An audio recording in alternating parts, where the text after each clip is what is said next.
Parmi les recommandations figure une réduction presque immédiate de 30 à 50% du prix des données prépayées.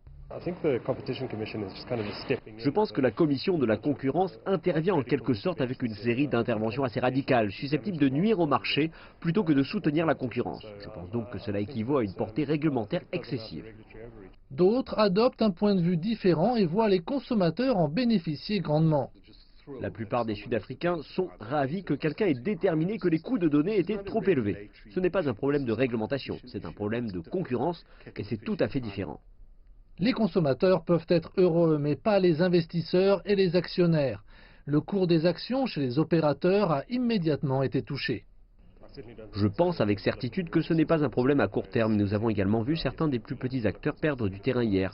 Blue Label Telecom, qui est le principal actionnaire de celle-ci, a également fortement chuté, de même que Telcom. Donc ce n'est pas un soubresaut à court terme. Les investisseurs ont une vision à long terme de cette intervention réglementaire de la part de la Commission de la concurrence et je ne m'attends pas à ce que ces actions se remettent à court terme.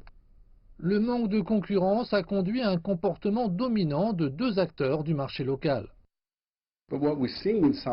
Mais ce que nous constatons en Afrique du Sud, c'est que deux sociétés qui contrôlent en réalité 70% du marché ont été en mesure d'imposer les prix qu'elles souhaitent. Et la Commission de la concurrence a décidé que ce n'était plus valable. Et c'est bien pour elles. Bien que cela puisse être une bonne nouvelle pour les consommateurs, il est à parier qu'à long terme, les consommateurs paieront sûrement davantage d'une façon différente.